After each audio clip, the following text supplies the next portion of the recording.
What you see here is a company's typical inventory growth pattern over a 10-year period.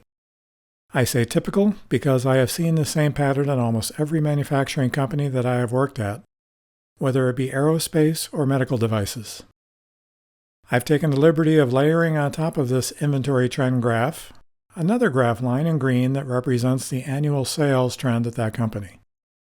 I show it tracking the inventory trend graph fairly closely because I have tracked the same sales inventory trend at the companies that I have worked at. The commonly held belief at these companies is that there is a normal linkage between sales increasing and inventory increasing to keep pace with sales. All too often, this causal connection is not questioned, even though it can mean millions of dollars in additional inventory each year. Obviously, this inventory equates to a lot of the company's cash being frozen in the form of difficult-to-move product or components, or eventually obsolete inventory that has to be written off. That money can always be better deployed on behalf of the company doing something else. When I discuss inventory with my employees or peers, I try to explain that we have an opportunity to decouple inventory growth from sales growth. I am an advocate of this because I have done this very thing, decoupling inventory growth from sales growth, at each of the last 4 companies that I have worked at. And I have accomplished this without having a negative impact on sales' ability to get out there and sell, which is always the first worry that sales has when we discuss reducing inventory. How this reduction in inventory can be accomplished is the subject of the rest of this presentation. There are 6 steps that I have found to be essential to pursuing inventory reduction. Actually, there are many more things that can be done, for instance, focusing on supplier agreements and the management of supplier performance.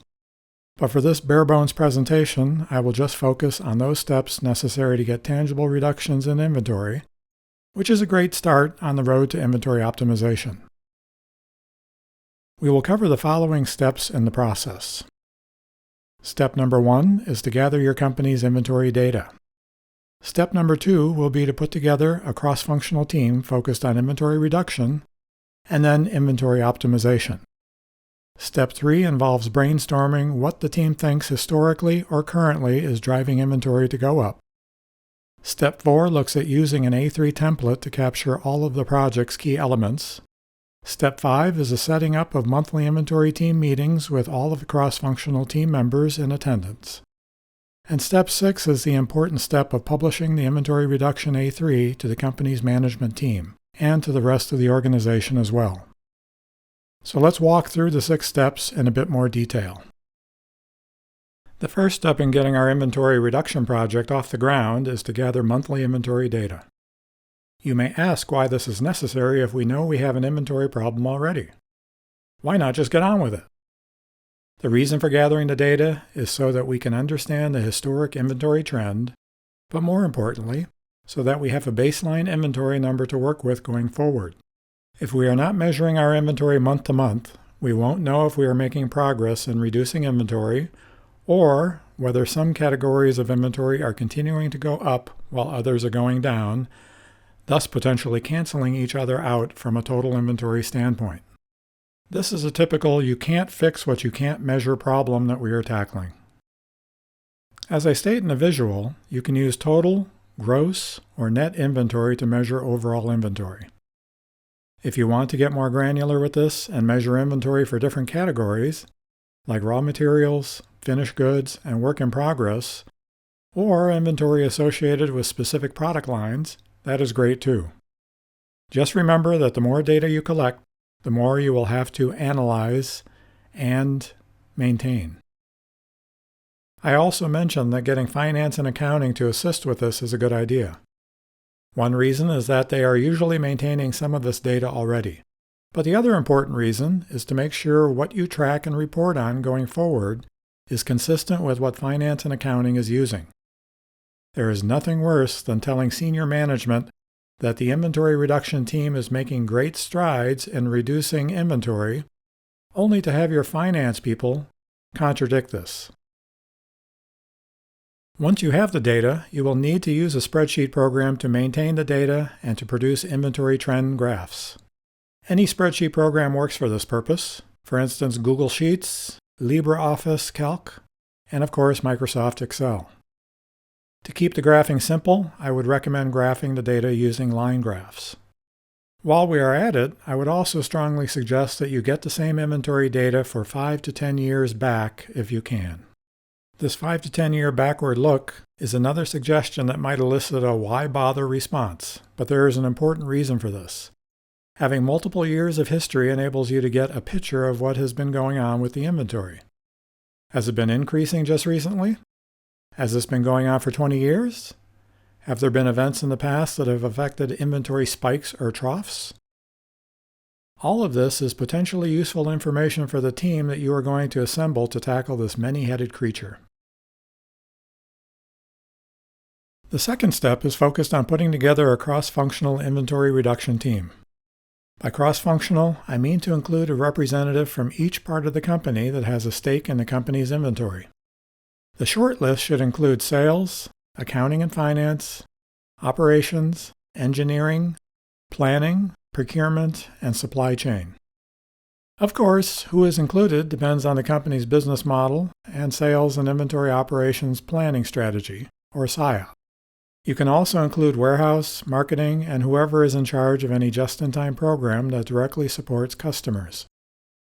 The intent here is to make sure you have inventory stakeholders from the parts of the company that will be impacted by inventory going up or going down. The rationale being that you need to get the buy-in of these functional areas before deploying actions that impact these areas. In addition, it is a great idea to have an inventory champion in each department to run interference for the inventory team when questions arise, which they will, to hold off negative influences that might impede the team's progress.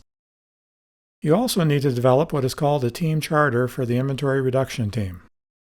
Here you can see a sample of what I have used multiple times as a team charter, which you can download at the highlighted link.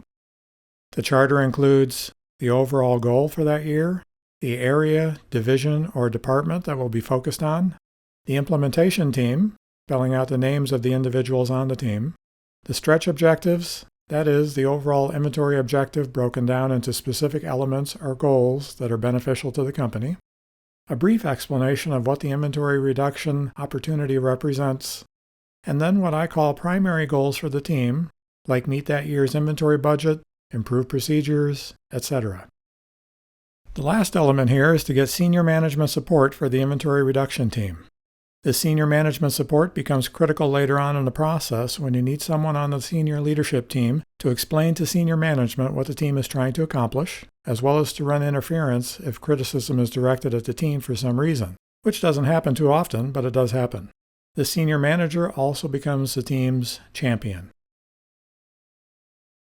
Now that the inventory reduction team is assembled, it is time to have the team brainstorm what they consider to be the drivers of inventory growth at the company. The brainstorming process can be done in an office or meeting room where there is a whiteboard and everyone can fit into the room. I would suggest using an Ishikawa or fishbone diagram like the one that I am showing to capture the team's thoughts. There are no right or wrong ideas here, and all of the team's input should be captured without either critiquing the input or launching immediately into solving the drivers, which is a natural temptation for team members not used to participating in brainstorming sessions. You can also use a mind map to capture the brainstorming session, or just write the ideas up on the board and afterward either transcribe these ideas or take a picture of the board. After all of the inventory drivers have been captured, have the team choose 3 to 5 of the drivers that the team agrees should be tackled first to have the biggest impact on inventory. These drivers will become the focus of action items that the team will tackle. It is okay to include one easy-to-tackle driver in this list so that the team has an easy-to-achieve first win to chalk up as things move forward. Following our brainstorming activities, it's time to utilize an A3 template to capture all of the essential components of the inventory reduction initiative.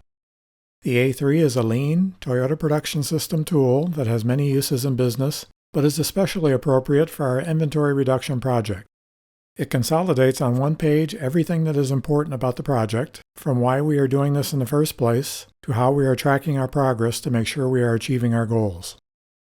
Here you can see a sample of a blank A3 template. It is made up of 8 elements: the name of the project, which shows up in the upper left-hand corner, the background of why this project is important to the company. Here you might incorporate what the company's material objectives are for the current year. The current condition, which states where we are at with inventory, inventory turns, obsolete inventory at the beginning of this project. The goal, which would state where we want the inventory level to be by the end of the calendar year, unless the team and management have determined that the goal is tied into a longer time horizon. The root cause analysis, which is where you can plug in the fishbone diagram that the team worked on. Countermeasures, which are action items with owners and dates that have come out of the brainstorming session or are subtasks that need to be addressed in order to achieve the overarching inventory goal. Effect confirmation is where you can plug in the graphs that you're using to monitor whether progress is being made with the inventory levels. And follow-up actions, which are things that don't require immediate attention, but are good to start work on soon and to keep track of. I would also note it is worth dedicating a meeting to educating the team about the A3 structure and the mechanics behind the A3 so that all of the team members are conversant with the A3 and why it is being used. There are many good publications and resources available on A3s, with the pictured Understanding A3 Thinking being one of the better ones that is readily available and won't break the bank. At this point, the A3 needs to be populated with all of the team members in agreement with the information that will show up on the A3, with special emphasis on the action items. This is also when someone or several team members need to be made responsible for updating the A3 and making sure it is kept up to date. This is also a skill-building opportunity for team members. Now we arrive at the mechanical, more repetitive part of the inventory reduction process, the monthly meeting. It is essential that the team meets, at a minimum, on a monthly basis to update the A3, go over progress and setbacks, and maintain the momentum and visibility of the project. In the beginning, more frequent meetings may be necessary to quickly address issues that arise in the early stage. I have found that meeting every 2 weeks does the trick. I would also advise taking attendance at each meeting, a sign-in sheet should be incorporated, and having someone assigned to take meeting minutes that are maintained on a shared drive and copied to all of the team members. This will help to ensure accountability and to drive home to all participants that this is not an optional effort, but one that will have high visibility with senior management, and thus a form of positive exposure for all participants. Finally, the A3 should be published to the company's management team each month, usually by the end of the first week of the new month. The A3 can be distributed via email or uploaded onto the company's intranet or SharePoint page. Putting up a hard copy in the team work areas, on a wall or bulletin board, should also be a priority since many employees will pay attention to these, especially those who are on the team. There is more than a bit of marketing involved with all of this, but this internal marketing is an important tool used to assure the team's success. Also, many companies have functional area walkthroughs to review each department's KPIs, or key performance indicators, and initiatives. This is a great opportunity to get the inventory reduction initiative front and center with the management team doing the review. After all of this work, the team's efforts and successes need to be celebrated. There are many ways to accomplish this, from a year-end review of the team's efforts with senior management in the form of a presentation, to making sure that the team participants get credit for their efforts in their annual performance appraisal. This will help to reinforce the importance of the initiative and at the same time provide positive reinforcement to the individual team members for the extra work that this effort has required. So let us quickly review the 6 steps. Step number 1 involves gathering the necessary inventory data and kicking off the monitoring of that data. Step number 2 is the task of putting together a cross-functional inventory reduction team. Step number 3 is getting the team to brainstorm the drivers of inventory growth for your company. Step number 4 deploys an A3 template to capture inventory reduction project essentials.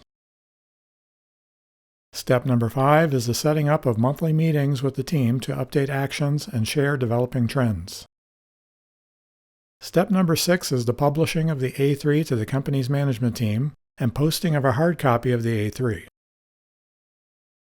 And finally, repeat steps 4 through 6 going forward. There you have it, a streamlined roadmap for tackling what for many companies is their biggest investment and sometimes frightening liability. The methodology I've outlined in this video has been tested at a number of companies, and it consistently delivers positive results. What are you waiting for? Let the reductions begin.